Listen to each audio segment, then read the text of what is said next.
warahmatullahi wabarakatuh.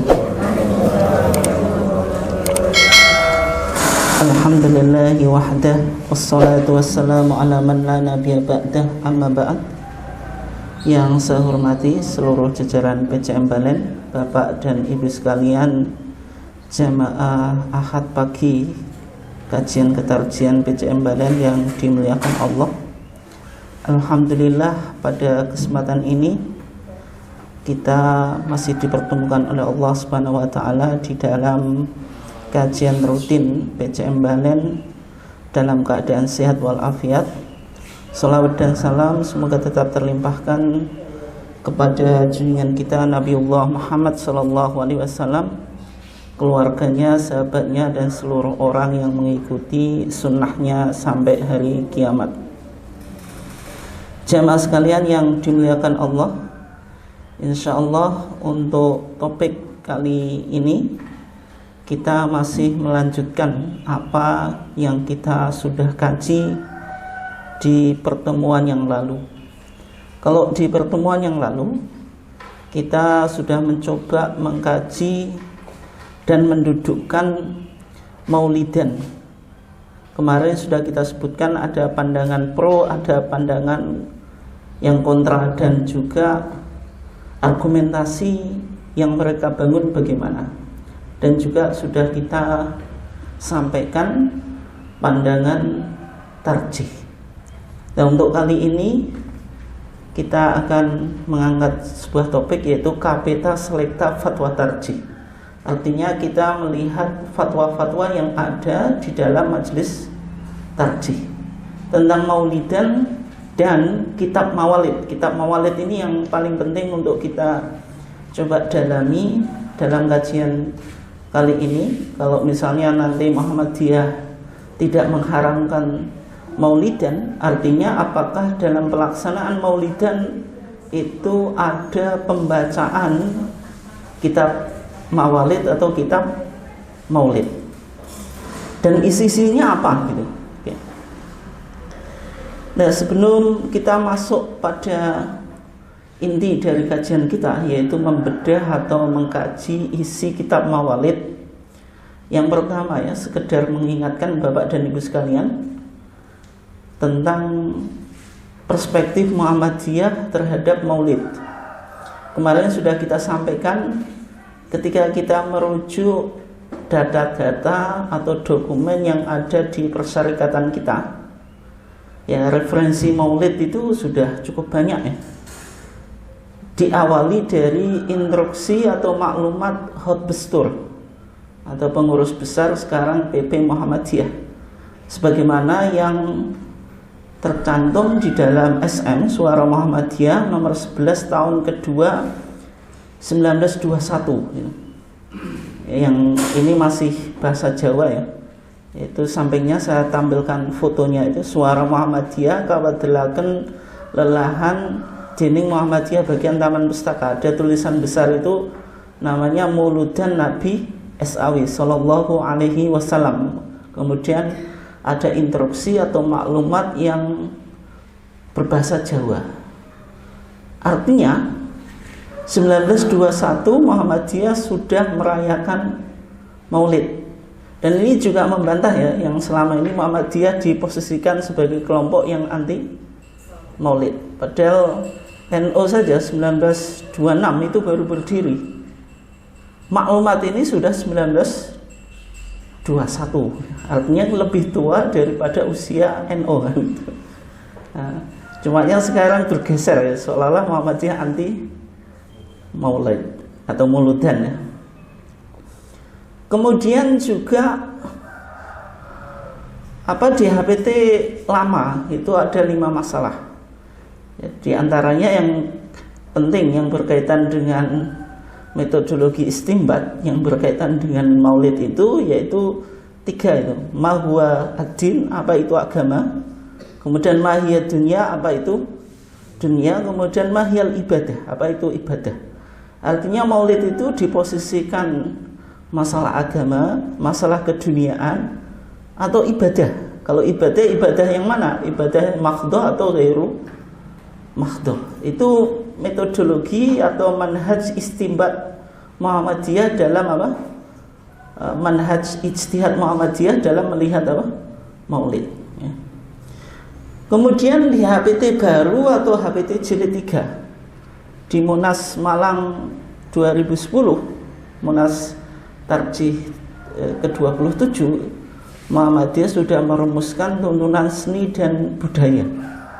Sebagai respon, seolah-olah Muhammadiyah ini anti seni dan budaya.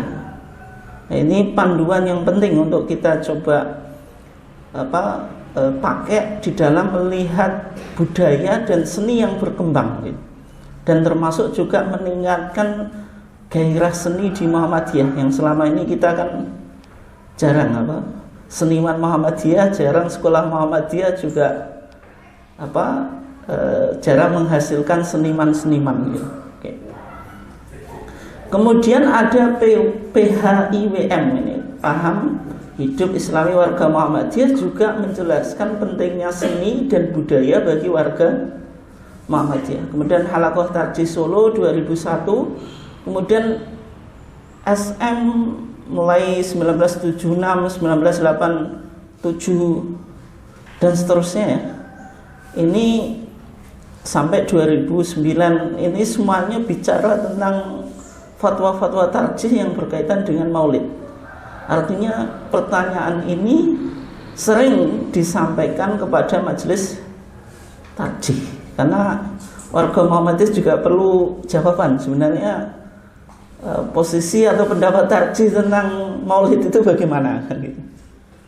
Nah, yang pertama, ketika kita mau mendudukkan maulidan dalam perspektif Muhammadiyah, ya kita tempatkan maulid itu sebagai masalah apa? Masalah agama atau masalah keduniaan. Kalau diposisikan sebagai masalah agama, yang namanya rumusan agama yang dipahami oleh Muhammadiyah, yang disebut agama itu kan ma anzalallahu fil Qur'an au ma ja'at bihi as-sunnah sahihah. Artinya kalau mau diposisikan masalah agama harus ada dalil Quran dan sunnah. Sunnahnya pun harus sahihah, maksudnya makbulah, yang bisa diterima, yaitu apa? Hadis sahih dan hadis hasan. Kalau hadis dhaif itu tidak bisa dijadikan argumentasi untuk membangun masalah agama. Artinya ditolak, tidak bisa menjadi hujjah gitu. Kalau ini masuk persoalan keduniaan, ya di sini kaidah kita ya antum a'lamu bi umuri dunyakum. Artinya kita lebih tahu bagaimana mengurusi dunia ini. Mengapa ulang tahun saja orang Jawa merayakan apa Bu? Tiron. Kemudian hari jadi kota pun dirayakan. Kemudian apa? Hari kemerdekaan ada HUT RI. Apalagi ini kelahiran Nabi yang sangat mulia gitu. Artinya kalau dianggap persoalan dunia ya konteksnya keduniaan saja gitu, merayakannya. Ya, sehingga ini maulid itu mau dianggap masalah atau perkara agama atau dunia gitu. Kemudian di kitab Masalah 5 kita juga menjawab mahyal ibadah. Apa itu? Ibadah. Ibadah itu dua, ada ibadah mahdhah, ada ghairu mahdhah, atau ibadah khosoh sama ibadah amah, atau amah dulu baru khosoh. Artinya maulid itu mau dianggap kalau ibadah yang mana? Kalau ibadah mahdhah, ibadah khosoh ya harus ada kaifiyahnya dari Nabi. Tapi kalau ibadah amah, ibadah umum, ibadah ghairu mahdhah, ya berarti sesuatu yang mubah, sesuatu perkara dunia hanya saja diniatkan apa? Ibadah gitu. Ya, sehingga kalau kita lihat ya ini ibadah itu mahdhah khusus, ghairu mahdhah umum. Nah, setelah kita petakan baru kita aplikasikan kaidah. Ini yang paling penting ya. Untuk melihat hukum asalnya. Kalau kaidah ibadah, al-aslu fil ibadah at-tahrim atau al-butlan hatta yadulla dalilu ala khilafi. Hukum asal ibadah itu apa? Haram, batal dulu sampai ada dalil yang memerintah. Berarti hukum asalnya kita dilarang melakukan ibadah apapun sampai menemukan dalilnya. Artinya kalau tidak ditemukan dalilnya, ya tidak bisa disebut ibadah. Ya. Kalau itu konteksnya muamalah duniawiyah atau perkara keduniaan, kaidahnya ya al-aslu fil asya apa? Al-ibahah. Hukum segala sesuatu itu boleh dulu sampai ada dalil yang melarangnya. Artinya maulid itu mau dilihat sebagai perkara apa? Ya kalau ini perkara ibadah, maksudnya ibadah makhdhah atau ibadah apa? Khosoh, ya harus dicari dalilnya dari Nabi. Apakah ada dalilnya dari Nabi atau tidak? Kalau dianggap sebagai masalah keduniaan atau masalah duniawiyah, ya berarti boleh-boleh saja. Sebagaimana kita merayakan apa? Ulang tahun, kemudian apa Pak? Ya, kemerdekaan dan yang lainnya. Oke. Nah kalau kita lihat dalam lintasan sejarah atau historitas maulid, sebenarnya kemarin sudah kita sampaikan ya, kelompok yang pro maulid sendiri mengakui bahwasanya maulid itu tidak pernah dilakukan di zaman Nabi. Kitab I'anatul Talibin itu kitab yang mendukung perayaan maulid dan bahkan menganjurkan orang muslim itu bersedekah yang besar untuk merayakan apa? Maulid gitu. Itu mungkin saja mengutip pendapatnya Al-Imam As-Sakhawi yang mengatakan apa? Inna amala al-maulid hadatha ba'da al-qurun ats-tsalatsa. Sesungguhnya perayaan maulid itu terjadi setelah abad ketiga Hijriah. Artinya di masa Nabi, masa sahabat tabi'in belum ada maulid. Tetapi dalam catatan sejarah, maulid yang secara umum menjadi perayaan bagi muslim Sunni, itu ternyata muslim Syiah itu sudah merayakan lebih dulu. Misalnya Daulah Fatimiyah atau dinasti Fatimiyah yang ada di Mesir, tapi pengikut Syiah Ismailiyah itu sudah merayakan maulid di abad keempat Hijriyah. Baru tradisi ini masuk ke kalangan muslim Sunni. Nah, kemarin juga kita sudah sebutkan ya, ternyata kitab I'anatul Talibin mengatakan gubernur atau raja pertama dari kalangan Sunni yang pertama kali melakukan maulid itu Al-Malik Al-Mudaffar Abu Sa'id Sahibu Arbil, atau ada yang baca Irbil, yaitu Sultan Al-Mudaffar Abu Sa'id, gubernur Irbil yang berada di Irak, yang beliau meninggal apa? Tufiya sanah 30 wa 600, meninggal tahun 630 Hijriah, berarti abad keberapa? Abad ke-7, yang mana beliau mengadakan sayembara. Muncullah ulama yang pertama kali apa? Memiliki karya sastra yang berbicara tentang maulid Nabi.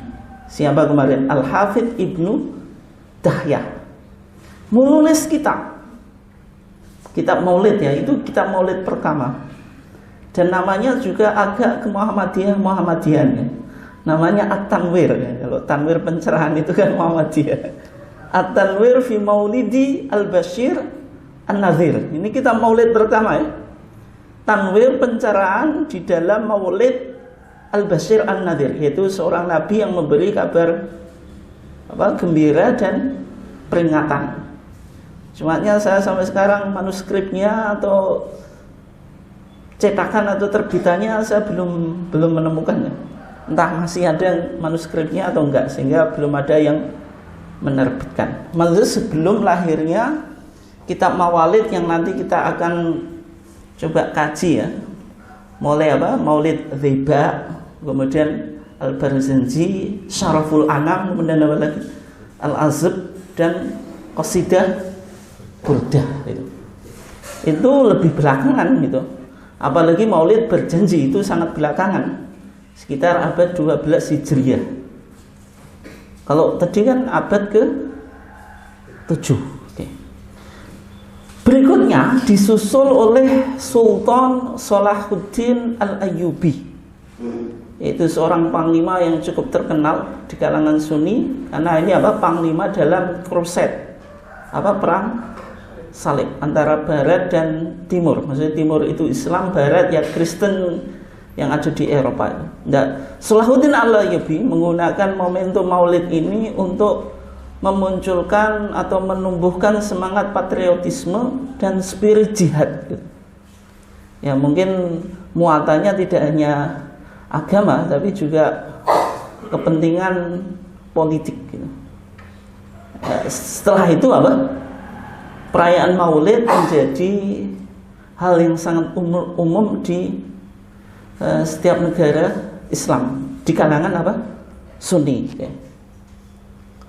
Ya, sampai kita Pak atau Budi tanggal 12 Rabiul Awal setiap tahunnya kan kita tanggal merah itu, memperingati Maulid Nabi.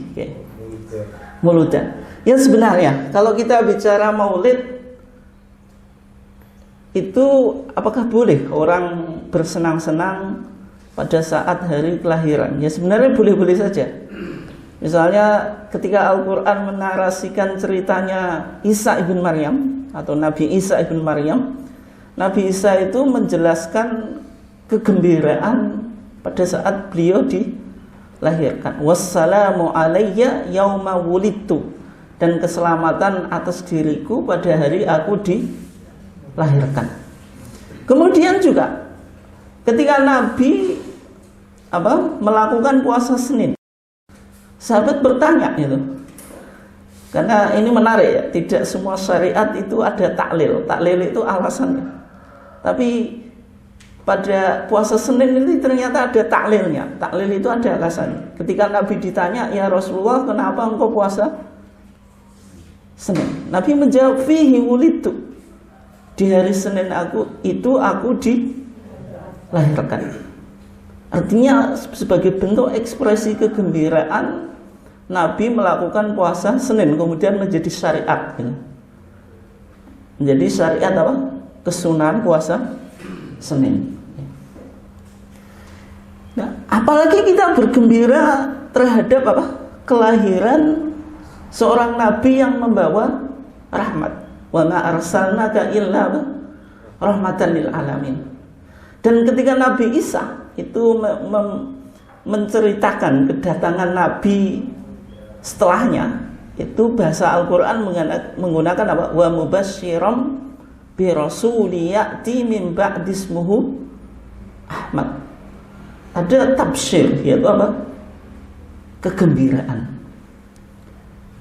Kemudian karena seseorang mendapatkan rahmat, apakah tidak boleh bergembira? Ternyata boleh. Qul bi fadlillahi wa bi rahmatihi fabidzalika fal yafrahu. Ada perintah untuk gembira. Sebab apa? Sebab rahmat Allah. Apalagi rahmatnya ini diutus seorang nabi yang tadi, wa ma arsalnaka illa rahmatan lil alamin. Ini artinya dalil-dalil umum saja, tapi tidak ada dalil spesifik. Dan sehingga yang perlu kita perhatikan kemudian bagaimana prinsip memuliakan Nabi.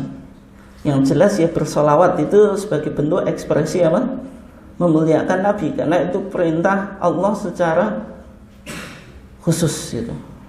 Dan Allah menjelaskan ketika memerintah, dijelaskan beliau atau Allah juga bersolawat. Innallaha wa malaikatahu yusholluna 'alan nabi. Kemudian baru dikasih perintah, ya ayyuhalladzina amanu shollu alaihi wasallimu taslima. Ini wajib kita bersolawat setiap hari. Kok wajib? Di dalam sholat, karena tiap hari kan kita sholat. Soalnya sholat tanpa sholawat kan dalam mazhab Syafi'i nggak sah karena masuk rukun sholat gitu. Kalau di luar sholat ya sunnah. Oke. Tetapi ketika kita memuliakan Nabi memberikan guidance atau petunjuk supaya tidak memposisikan level Nabi itu sebagaimana level Nabi Isa di kalangan umatnya. Maksudnya bagi orang Kristiani, Isa itu dianggap ibnullah, anaknya Allah. Sehingga Nabi memberikan guidance, la tutruni, jangan engkau menyanjungku berlebihan. Kama atratin nasoro ibna Maryam, sebagaimana orang Kristen itu menyanjung siapa? Ibnu Maryam. Innama ana abduhu. Rasulullah menjelaskan bahwasanya beliau hanya Abdullah. Kalau Abdullah ya berarti hamba. Faqulu Abdullahi wa rasuluh. Maka ucapkanlah Abdullah wa rasuluh. Kalau Abdullah ya berarti masih manusia, enggak ada sifat ketuhanan. Kalau wa rasuluhu artinya beliau diberikan wahyu. Makanya Allah memerintahkan Nabi Muhammad untuk mempertegas posisi beliau. Qul, katakanlah wahai Muhammad, innama ana basyarun mithlukum. Kalau basyarun mithlukum ya berarti Nabi Muhammad yang makan ya minum. Makanya dalam ayat yang lain kan, tidaklah kami mengutus para rasul sebelummu wahai Muhammad illa la ya'kuluna ta'ama wa yamshuna fil aswaq gitu. Kemudian wa rasuluh, kalau wa rasuluh kul innama ana basyarun mithlukum yuha ilayya. Artinya Rasulullah itu dipilih oleh Allah dengan diberikan wahyu. Karena Nabi Muhammad itu Abdullah. Tapi Rasulullah juga mempertegas bahwasanya beliau itu anas sayyidu waladi Adam. Saya sayyid, tuanya anak Adam, menunjukkan posisi yang mulia. Nah, sehingga ketika maulidan itu nanti kita tempatkan sebagai budaya. Kalau budaya berarti perkara dunia atau agama? Dunia. Tetap harus memenuhi persyaratan. Sehingga Muhammadiyah di HPT Jilid 3 dalam tuntunan seni dan budaya merumuskan karakteristik budaya dalam Islam yang diapresiasi itu apa? Syaratnya. Ya, di antaranya harus sesuai dengan Islamic values, nilai-nilai Islam. Artinya tidak kontradiksi dengan Al-Quran dan Sunnah. Sehingga kalau misalnya maulid itu budaya, berarti urusan apa? Keduniaan, tidak boleh berlawanan dengan nilai-nilai Islam. Misalnya maulidan, dangdutan, laki-laki perempuan joget bersama gitu, itu enggak sesuai dengan Islamic values. Perayaan maulid kemudian pakai apa? Makanan yang besar dilempar-lempar, grebek maulid. Itu ya kontradiksi dengan Islamic values. Artinya kalau ini muamalah duniawiyah bukan mutlak mubah ya. Maksudnya melihat hukum dasarnya, al-aslunya ya. Kayak jenengan apa? Ulang tahunnya boleh, hukum asalnya. Tapi kalau ulang tahunnya meniru gaya barat dengan beli apa Bu? Wetar, kemudian lilin. Lilinnya banyak juga, 100 atau 1000 dinyalakan semuanya. Kemudian wetarnya dibikin lempar-lemparan, itu yang menjadi haram gitu. Meskipun hukum asalnya apa? Halal. Tapi kalau mohon maaf ya, ini kalau teman salafi hukum asalnya saja sudah haram. Meskipun maulid Islami gitu, ya hukum asalnya sudah haram, ya berarti tetap tidak boleh. Tapi kalau di Muhammadiyah hukum asalnya mubah dulu, tapi kalau perayaannya menyimpang dari Islamic values, yang menjadi haram gitu, ya. Artinya kalau dikritik itu pada apa? Pelaksanaannya. Kemudian meningkatkan iman dan terhindar dari TBCS. Misalnya kalau perayaan maulid ada ritual pembacaan kitab maulid itu, isinya apakah ada unsur TBCS-nya atau tidak? Kalau misalnya tidak ya baik. Tapi kalau dianggap bagian yang integral dari maulid, kalau tidak baca itu apa? Kurang afdal. Itu berarti meletakkan pada sisi ibadah gitu. Dan ceritanya di situ. Nah itu. Kemudian ceritanya di situ. Nanti kalau misalnya Muhammadiyah Maulidan, apakah ada ritual pembacaan kitab maulidnya? Kemudian yang lainnya ya, intinya ya harus sesuai dengan Islamic values. Sehingga kesimpulannya, prinsip peringatan maulid dalam Muhammadiyah melihat maulid itu sebagai muamalat dunyawiyah. Artinya hukum asalnya apa? Mubah. Tapi dalam pelaksanaannya itu didasarkan pada ilatul maslahah, yaitu ilah atau kemaslahatan. Artinya kalau mau merayakan maulid itu dilihat maslahatnya, ada maslahatnya atau tidak. Bagi PRM yang baru mengembangkan ranting gitu, jamaahnya masih susah gitu mencari orang, maka perayaan maulid itu bisa menjadi apa? Media untuk syiar atau dakwah. Bagi sekolah Muhammadiyah yang belum banyak dikenal masyarakat, mungkin menggunakan momen maulid itu sebagai syiar. Itu kalau ada maslahatnya. Kalau tidak ya tidak usah.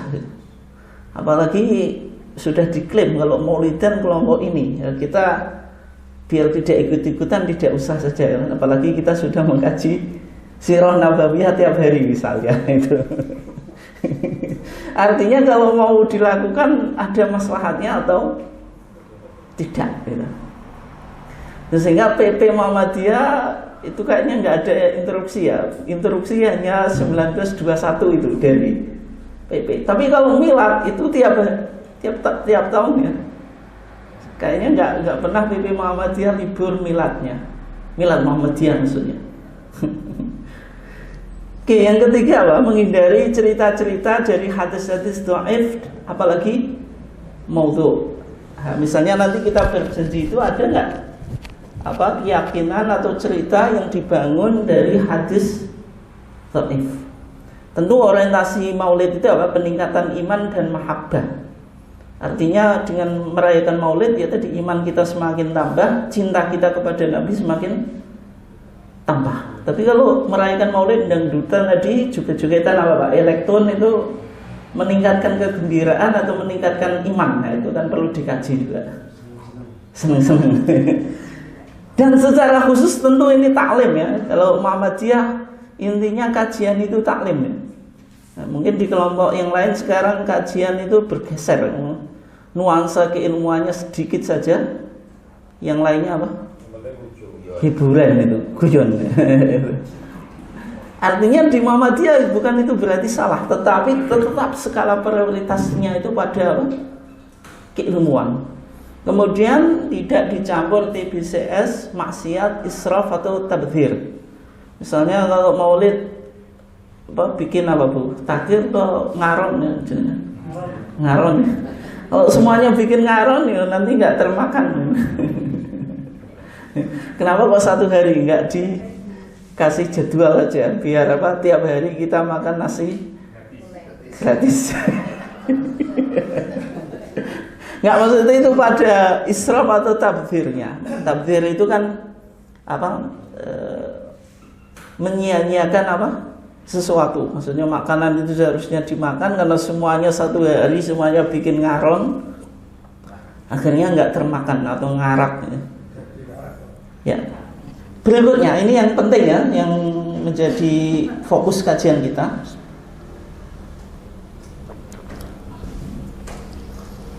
Di Fatwa Tarjih kita itu sebenarnya sudah bicara tentang kitab-kitab mawalid. Kitab-kitab mawalid itu jamak dari maulid ya. Maksudnya kitab-kitab yang bicara tentang perjalanan hidup Nabi yang secara umum apa?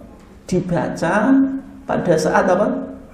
Maulidan secara khusus atau ya setiap waktu gitu, tidak hanya momennya maulid.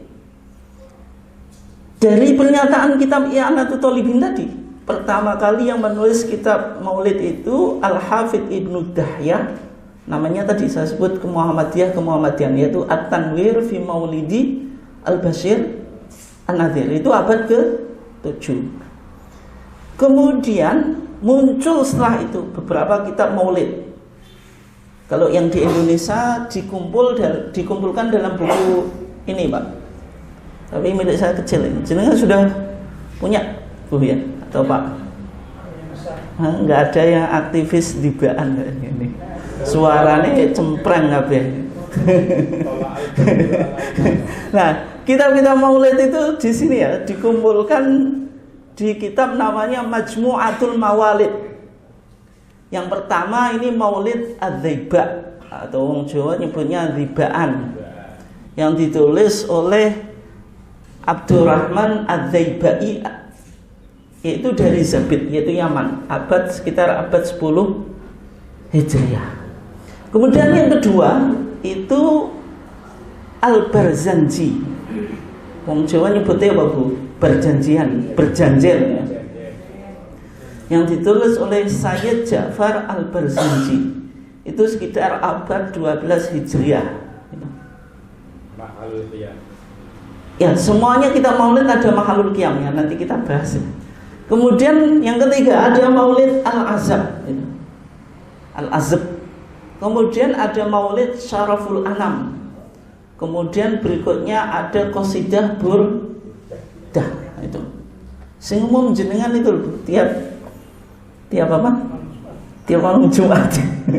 Sing ngelik niku. Ibu-ibu Asia mungkin suaranya cempreng kabeh, karena enggak ada yang bikin ya. Oke. Dalam TJA kita, tanya jawab agama kita, ketika bicara tentang apa? Isi kitab Mawalid, itu ada jawaban yang cukup singkat. Maksudnya jawaban cukup singkat ini saya jadikan apa? Bahan untuk melihat posisi Muhammadiyah. Artinya bukan, kan kajian kita ketarjian, berarti harus berdasarkan data, bukan berdasarkan apa? Asumsi saya dulu, kan enggak. Dari fatwa kita itu isi dari kitab-kitab itu memang ada baiknya. Memang ada baiknya ketika bicara apa? Sejarah Nabi. Dulu waktu kajian pertama kan, ketika saya membuka, saya kutip pendapatnya Said Barzanji tentang apa? Kelahirannya Nabi. Itu secara umum ya baik-baik saja. Nabi itu dilahirkan Amul Fil, tanggalnya bulannya Rabiul Awal, tanggalnya 12, tahunnya tahun Gajah Mau. Artinya itu ya sesuai dengan keyakinan umum umat Islam, itu tidak ada masalah. Kemudian menyebutkan nasab Nabi, nasabnya siapa sampai Ibrahim itu, artinya itu boleh-boleh saja. Artinya ada yang baik, tetapi mengandung pujian-pujian apa yang terkadang hulu kepada apa? Nabi. Ada pujian yang biasa, ada pujian yang hulu, berlebihan. Dan juga nanti menggambarkan Nabi itu seolah-olah posisinya apa? Sama dengan Allah. Nanti kita lihat ya. Artinya maulid ini ada kebaikannya, tapi tidak 100% itu. Oke. Sehingga di TJA jilid 6 itu dianggap berjanji itu apa tadi, sifat hulumnya dan berlebihan, bahkan ada yang menyimpang, katanya fatwa tarjih loh ini. Nah, sehingga kalau saya coba simpulkan ya, ini bukan di fatwa tarjih, kandungan atau isi kitab Mawalid itu bisa kita klasifikasikan menjadi 3. Yang pertama bicara sirah nabawiyah, artinya apa? Sejarah Nabi atau perjalanannya Nabi dari lahir dan seterusnya sampai meninggal, dengan bahasa sastra yang tinggi. Ini penting ya, bagi jenengan yang suka sastra, apalagi belajar kitab Maulid ini penting untuk menguji orang paham bahasa Arab baik atau tidak. Serahin aja kitab Mawalid, kalau dia nggak buka kamus bisa menjelaskan, berarti bahasa Arabnya bagus. Nak mau kitab Maulid bingung golek kamus, kon jelasno maksudnya apa? Gak iso. Itu berarti ya bahasa Arabnya masih biasa-biasa saja. Artinya nilai sastranya itu tinggi ketika memilih diksi. The chosen word, kata yang dipilih itu luar biasa dalamnya. Itu kalau nggak direnungkan itu kadang nggak sampai gitu. Kita maksudnya. Tetapi terkadang tercemar riwayat-riwayat yang dhaif atau lemah. Nanti kita lihat contohnya apa. Kemudian isi yang kedua, syair-syair pujian dan sanjungan kepada Nabi, sehingga disebut madaih atau madih. Madih itu apa? Memuji Nabi dengan bahasanya yang tinggi. Ya, di Maulid Syaraful Anam. Jenengan hafal Bu, saya nggak hafal ya. Itu ada puji-pujian yang macam-macam. Ya Nabi salamun alaik, ya Rasul salamun alaik. Ini kan bahasa-bahasa yang luar biasa. Apalagi jenengan suaranya bagus gitu. Kita nggak paham saja, jenengan kepalanya geleng-geleng atau enggak? Geleng-geleng gitu.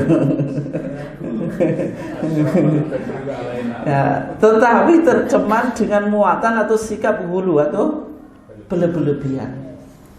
Yang ketiga ada sholawat kepada Nabi, tapi sholawatnya tidak maksur ya. Kalau kita di Muhammadiyah ini kan pakai sholawat maksur, tapi disayangkan kenapa belum muncul sholawat yang bikinan Pak. Tapi itu tidak diritualkan ya, sekedar seni itu. Nah, itu Muhammadiyah kurang, mohon maaf. Kita punya sekolah, punya pondok pesantren, punya universitas, nggak ada yang mampu bikin itu. Sehingga gersang kita di Muhammadiyah ya, serius kok. Seninya mana itu yang kekurangan kita ya, harus kita akui ya. Di Tegal sebelah itu malah seninya dominan. Sebelum ngaji banyak itu seni-seninya. Hadrah dulu macam-macam gitu. Kita cuma bacaan Qurannya pun tidak profesional gitu. Suaranya cempreng kabeh gitu. Cari di satu ranting orang Muhammadiyah yang ahli baca Quran, suaranya bagus loh. Itu susah sekali. Maksudnya kalau yang itu kita memang harus akui dan ya bagaimana ini ke depan Muhammadiyah jadi PR kita bersama. Tapi tetangga sebelah tiap desa kok ada suara yang bagus itu. Itu karena jumlahnya mayoritas atau gimana itu? Ya dia gurah. Gurah juga lah kita. Gurah. Atau sejak kecil kita tidak pernah nyanyi Pak. Kalau yang lainnya sejak kecil itu sudah dilatih suaranya. Karena itu diwedeni bid'ah itu. Tetapi sholawatnya tidak berasal Nabi dan juga terkadang mengandung unsur hulu. Oke. Berikutnya ini yang penting. Kita coba kaji dulu dari kitab Al-Barzanji yang ditulis oleh Sayyid Al-Barzanji tadi. Beliau adalah mufti Syafi'iyah. Mufti Syafi'iyah yang berada di Mekah dulu, tapi asalnya Yaman. Di kitab Al-Barzanji, ini kitab yang paling populer di Indonesia. Karena bahasanya ceritanya itu runtuk dibanding Dzibak ya. Kalau Dzibak itu kronologi ceritanya agak loncat-loncat, tapi kalau Barzanji itu bagus itu, sehingga mudah dipahami. Di kitab Barzanji itu, di sana ini kalau nggak salah nomor ke-4 ya, ada wa usalli wa usallimu ala nur al-mawsuf bitaqaddumi wal awwaliyah al-muntakil fil ghurar al-karimah wal jibah. Wa usolli, ini di pembukaan, wa usolli dan saya bersolawat, wa usallim dan memberi salam, ala nur atas cahaya, al mausuf yang disifati bitaqaddum dengan permulaan, wal awaliyah dan awal, al muntakil yang berpindah-pindah, fil ghuror al karimah di ubun-ubun, wal jibah dan dahi-dahi yang mulia. Ini bicara apa Pak Tuh? Nah, ini jenengan tadi saya sebut, jenengan bisa bahasa Arab saja itu pasti buka kamus.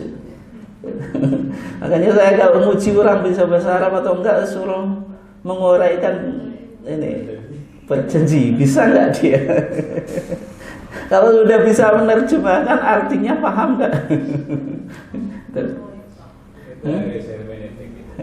Itu bicara ala nur al-mausuf bitaqaddum wal awaliyah. Bicara nurnya siapa? Nur Muhammad. Dia bersolawat dan memberi salam kepada Nur Muhammad. Nur Muhammad disifati dengan apa? Bitaqaddum wal awaliyah.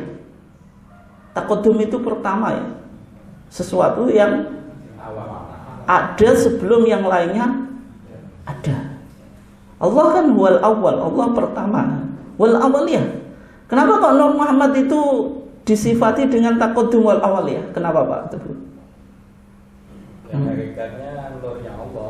Ya itu nurnya Allah. Artinya Nur Muhammad itu sudah ada sebelum penciptaan alam semesta. Dan alam semesta ini wujud sebab Nur Muhammad. Nanti jenengan Nabi Muhammad secara fisik itu khotamul anbiya, tapi secara esensi sudah mendahului para nabi. Tidak hanya para nabi, bahkan mendahului penciptaan seluruh alam semesta.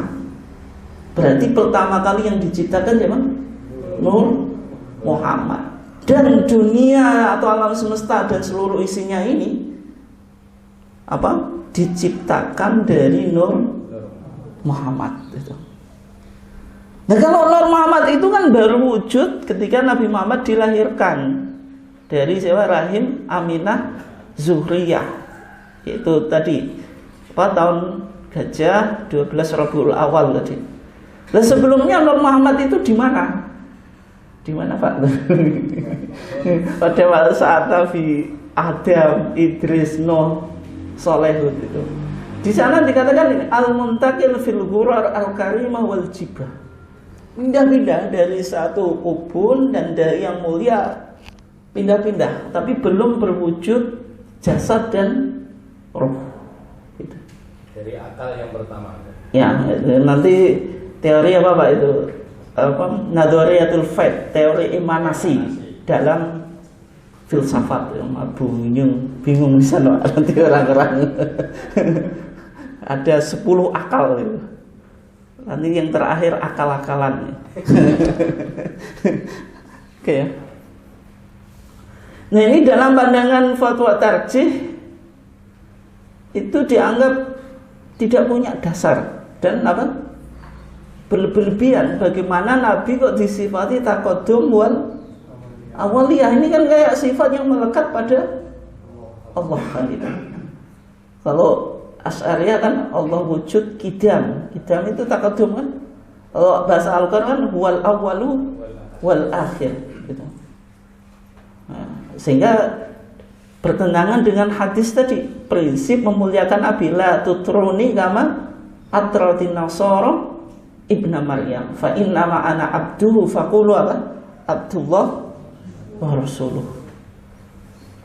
Kemudian juga di Maulid Dzaibah ya, itu nanti bahasanya ya, coba ini di Maulid Dzibah atau ada yang baca Dzaibah, kalau kita ya Dzibah ya. Nah, yo nak Dzibah ya untuk angel ya, Dzibah ya. Tibaan. Di pembukaannya ya, la ilaha illallah fa subhanahu wa ta'ala min malikin. Maha suci Allah dan maha tinggi min malikin dari malaikat aujadan nura nabiyhi, yang menciptakan nur nabinya siapa? Muhammad, min nurihi, dari nurnya. Berarti Nabi Muhammad diciptakan dari nurnya Allah kan. Allahu nurus samawati wal ardh. Jadi Nabi Muhammad itu diciptakan dari nur Allah. Ya tentu yang melalui malaikat ya kan. Kemudian qabla ayyakluqa Adama min tini al-lazib. Sebelum Allah menciptakan Adam minatin al-lazib, dari apa? Tanah liat. Berarti apa? Nabi Muhammad itu diciptakan dari apa? Cahaya. Padahal dalam keterangan Al-Quran, Adam itu diciptakan dari apa? Dari tanah. Inna mathala Isa indallahi kamathali apa? Adam khalaqahu min turabin thumma qala lahu apa? Kun fayakun. Artinya min turab, dari tanah. Dan kalau meyakini Nur Muhammad, berarti ada manusia, ada orang yang tidak diciptakan dari unsur tanah, tapi dari unsur apa? Cahaya. Sebelum diciptakan manusia. Ini memahami ini agak bingung, Mbak. Kayaknya orang Kristen memahami Nabi Isa atau Yesus Kristus itu Tuhan atau manusia gitu. Satu sisi Tuhan, satu sisi manusia. Nabi Muhammad, jadi hadisnya bilang ana sayyidu waladi Adam, saya tuanya anak Adam. Kalau anak Adam berarti Nabi Muhammad mengakui apa, keturunan Adam atau enggak? Iya, kalau keturunan Adam, Al-Quran mengatakan penciptaannya dari tanah. Tapi kenapa kok dari Nur gitu? Nah itu bingung nanti. Turab itu juga dari Nur. Ya itu Turab itu. Nah itu. Sehingga ini sangat filosofis dan nuansa apa? Sufi. Ya. Ya. Kemudian di Qasidah Busiri ya. Ini yang sangat terkenal di Mesir, kemudian di Maroko, apalagi di Maroko itu. Ini kitab yang wajib dihafal setelah hafal Quran. Di sana dikatakan wa kaifa tad'u ila dunya daruratu man laulahu lam takhrujid dunya minal adami. Dengan bisa bahasa Arab saja belum tentu paham maknanya ini. Ini sastranya kan tinggi. Laulahu, seandainya tidak ada Nur Muhammad tadi, lam takhrujid dunya minal adami. Lam takhruj mongko ora metu apa adunya dunya minal adam, dari Adam, dari ketiadaan. Artinya apa? Kalau tidak ada Nur Muhammad, dunia ini tidak memiliki eksistensi, tidak mungkin wujud gitu. Karena semua alam semesta ini diciptakan dari Nur Muhammad. Oke. Kemudian dijelaskan bagaimana Nur Muhammad itu menjadi jasad atau ruh gitu. Oke. Kalau di Kristen itu kan Tuhan itu kan ada 3 oknum itu kan. Tuhan Bapa, kemudian mengutus anak gitu. Anaknya nanti menjadi jism dan ruh melalui apa? Maryam kan itu. Sehingga ada tajassud. Oke. Di sini itu hampir sama ya. Tadi kalau Nur Muhammad sudah ada sebelum ciptaan apa? Alam semesta. Sebelum Adam, dan Nur Muhammad berada di mana? Dititipkan di dahi dan ubun-ubun pindah-pindah tadi. Sampai ini bagaimana Nur Muhammad itu memiliki jasad dan ruh. Coba dijelaskan ini. Walamma aradallahu ibraza haqiqatihi al-Muhammadiyah, maka tatkala Allah mengendaki penjelmaan hakikat Muhammad, wa idharahu jisman wa ruhan, punya tubuh dan roh, bisuratihi, dengan gambar manusia gitu. Wa ma'nahu, dan secara esensi, naqalahu ila maqarihi min sadafati Aminah az-Zukhriyah wa khassaha al-qarib al-mujibi an takuna umman li mustafahu. Artinya apa? Baru pada saat Sayyidah Aminah az-Zukhriyah itu apa? Mau mengandung, itu baru ruh Muhammadnya apa? Dititipkan di kandungannya. Berarti Siti Aminah itu tadi wanita yang dipilih untuk ditempati Nur Muhammad. Ya dalam Kristen juga sama. Siapa yang dipilih untuk ditempati Isa, Yesus Kristus atau Isa itu Siti Maryam itu. Kalau narasinya hampir sama ya. Kemudian apalah lahir. Oke. Nanti saya jelaskan mitosnya lagi ya. Sekarang yang menjadi pertanyaannya, semua kitab berjanji itu bicara tentang Nur Muhammad. Nah, sebenarnya ada nggak dasar atau landasan kenapa kok semua kitab mawalid itu bicara tentang Nur Muhammad? Ada hadis atau Qur'annya enggak gitu? Atau ada dalil Qur'an dan hadisnya enggak? Ada kitab. Kitab ini penting ya. Bisa didapatkan di internet. Kalau dicetak saya enggak tahu itu. Namanya Tanbihul Khuddaq ala Butlani Masya'a Bainal Anam min Hadithin Nur Al-Mansub li Musannaf Abdirrazzaq gitu. Yang ditulis oleh Syekh Muhammad Ahmad Abdul Qadir Asy-Syinkiti Al-Madani. Nah, buku ini buku yang mengkritik tentang hadis Nur Muhammad. Hadis Nur Muhammad itu ada hadisnya, Pak. Itu disandarkan oleh kepada kitab Al-Musannaf yang ditulis oleh Abdurrazzaq. Abdurrazzaq itu seorang ahli hadis. Di kitabnya itu menyebutkan hadis Nur Muhammad. Nah, sebenarnya hadisnya ini sahih atau dhaif atau maudhu kan? Atau mungkin dhaif atau hasan. Kalau sahih kan berarti jadikan dasar hukum. Nah, dalam kitab ini, di kitab Al-Musannaf Abdurrazzaq tadi, hadisnya itu panjang ya, yaitu dari Jabir ibn Abdillah. Jadi sahabatnya Jabir ibn Abdillah. Hadisnya Jabir ibn Abdillah. Jabir ibn Abdillah itu annahu sa'ala Rasulullah, pernah bertanya kepada Nabi, an awwali syai'in khalaqallahu ta'ala minal makhluqat, dari sesuatu yang pertama yang diciptakan oleh Allah dari makhluk. Nah, ketika Nabi ditanya, jawabannya Nabi apa? Nur nabiyyika ya Jabir. Cahaya nabimu wahai Jabir. Hadisnya panjang, Pak. Di dalam kitab Al-Musannaf tadi sampai 4 lembar. Kalau jenengan baca hadis panjang gitu. Ciri-ciri hadis apa, Pak? Kalau enggak dhaif ya bahkan maudhu. Kayak jenengan tidak mungkin bisa hafal apa yang saya katakan semuanya. Paling yang dicatat cuma poin-poinnya, Dok. Tapi kalau ada riwayat hadis 4 lembar, itu indikasi apa? Kalau enggak dhaif ya maudhu, palsu gitu. Okay. Sehingga kritiknya tadi, kitab Tanbihul Khuddaq tadi, hadis ini tuluhu al-mufrid, terlalu panjang, bahasanya sangat detail. Itu indikasi hadis apa?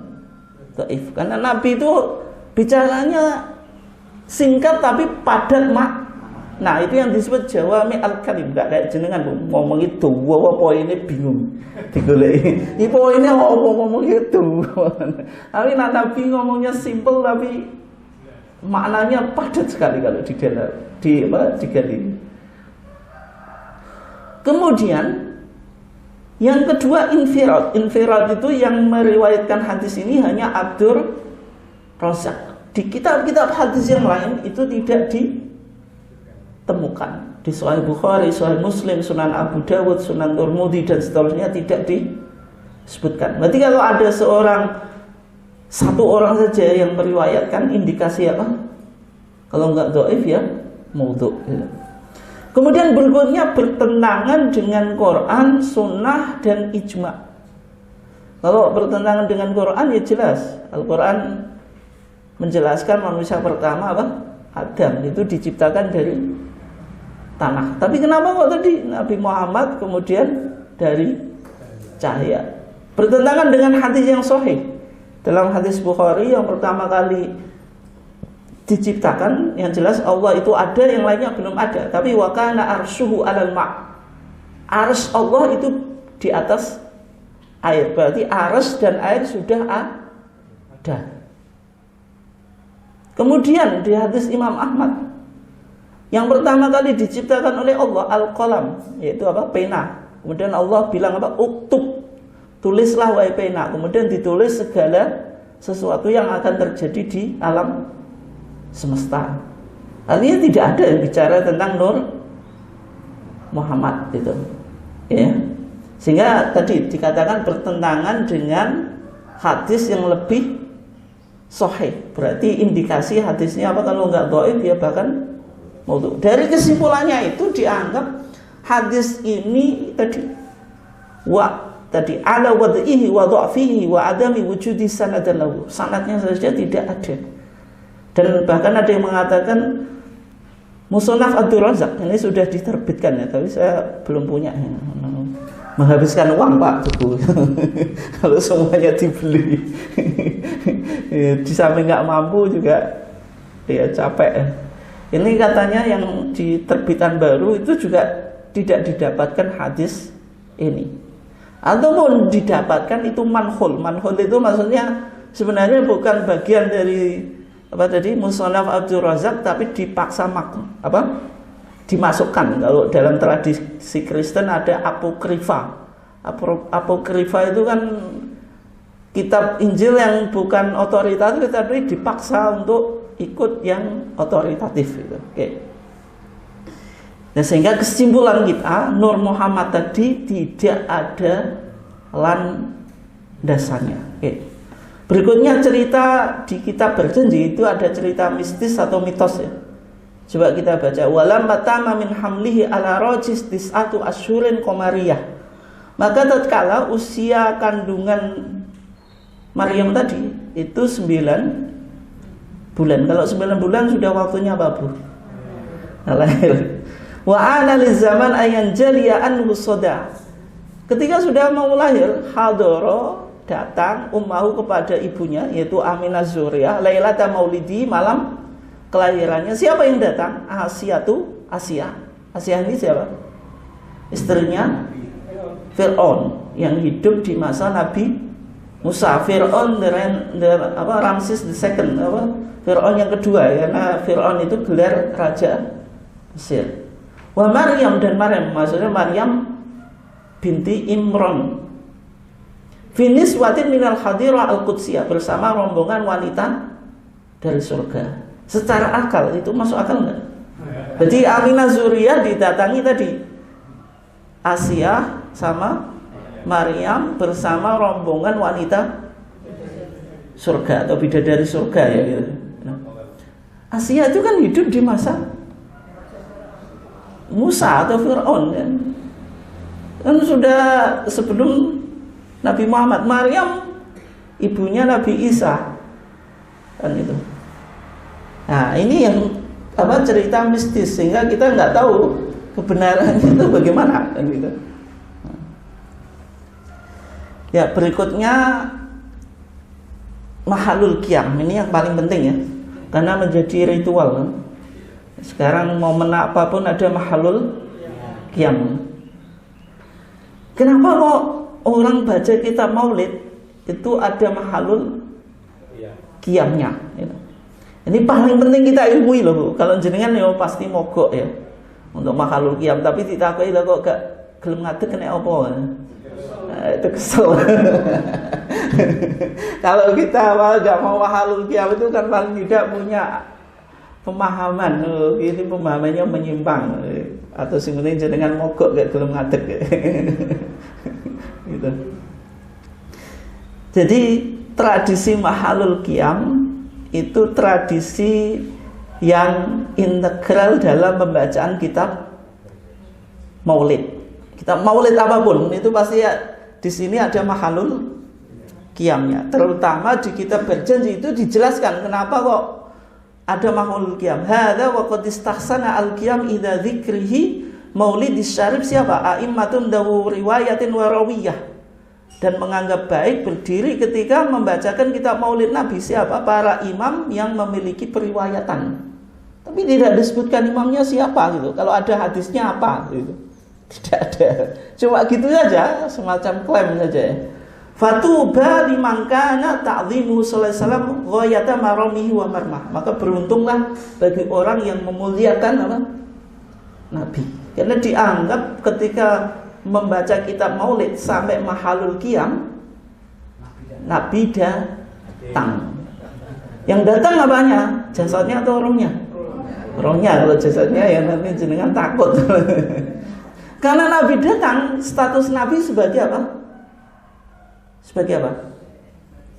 Sebagai tamu. Makanya biasanya mahalul qiyamnya ada tola'al badru alaina. Ada yang macam-macam. Itu bacaan tola'al badru itu kan kayak orang Madinah atau apa?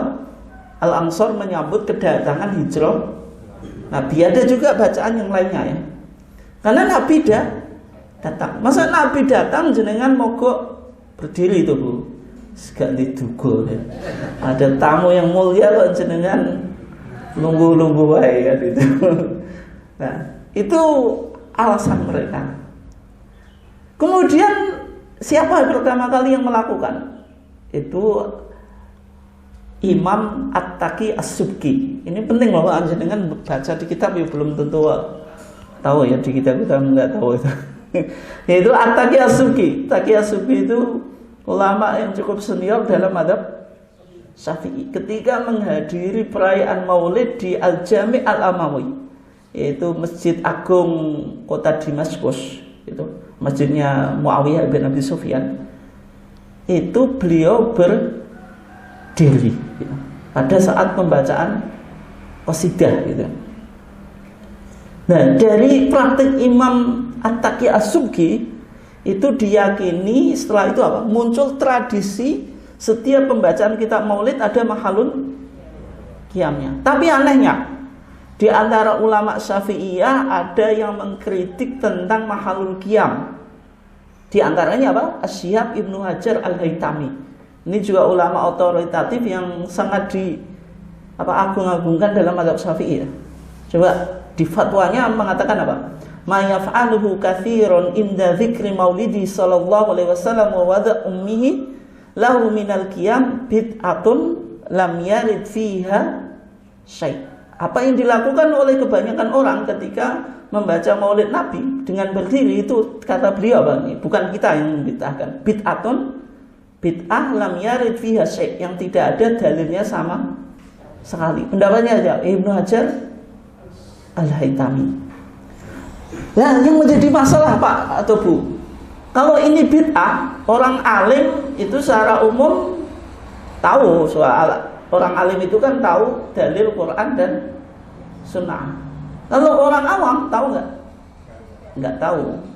Tapi yang menjadi pertanyaan Pak, atau yang menjadi masalah, baik yang alim atau yang awam, kenapa kok berdiri?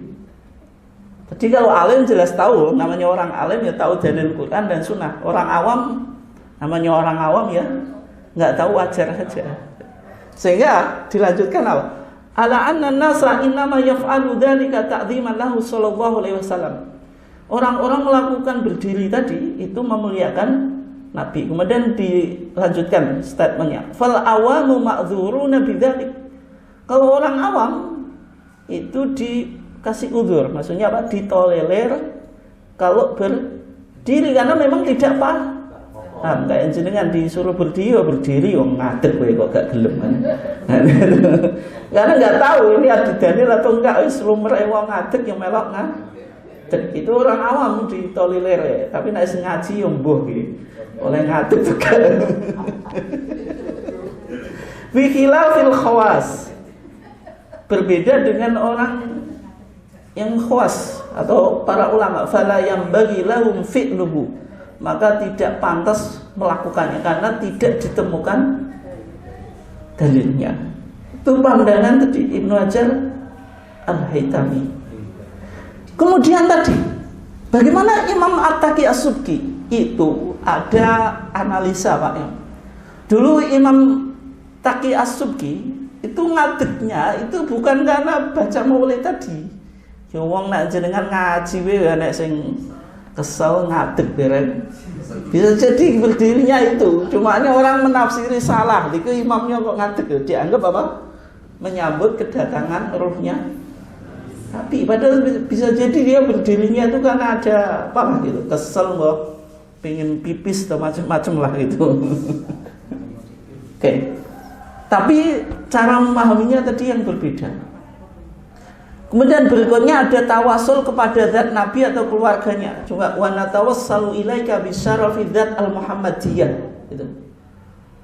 Kemudian wa bi alihi kawaqibi amnil bariyah. Padahal dalam pandangan kita tawasul kepada Nabi yang sudah meninggal kan tidak boleh. Kepada keluarganya enggak boleh. Makanya ada sholawat itu li khamsatun itu apa tibul qulub ya. Itu kan tawasul kepada 5 keluarga Nabi, Nabi, Fatimah, apa Ali, Hasan, Husain, itu enggak boleh gitu. Oke.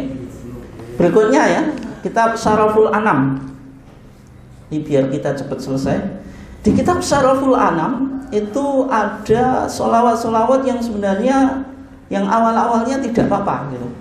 Misalnya Assalamualaikum Zainal Anbiya, keselamatan bagimu wahai Muhammad Zainal Anbiya, perhiasannya para nabi. Masalah enggak?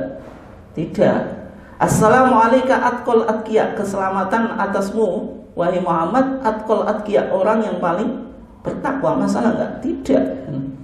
Assalamualaikum Asfal Asfiya, Askal Asqiya, terus Mirabbis Sama, keselamatan bagimu dari Tuhan langit. Tidak ada masalah. Tapi ke bawah itu ada Assalamualaikum ya Mahyad Dunub, keselamatan atasmu Muhammad ya Mahya ad-Dunub, wahai zat penghapus dosa. Siapa yang menghapus dosa? Allah. Maka ini enggak boleh. Kemudian Assalamualaikum ya Kahfu wal Maqsad, keselamatan atasmu wahai naungan dan tujuan. Nabi Muhammad naungan dan tujuan enggak? Tidak, karena iyyaka na'budu wa iyyaka nasta'in. Kemudian Assalamualaikum ya Dukrul Uswat, keselamatan atasmu wahai harapan para durhaka. Orang durhaka itu menuju Nabi, seharusnya kan menuju Allah secara langsung kan itu. Karena ghafiru adzunub.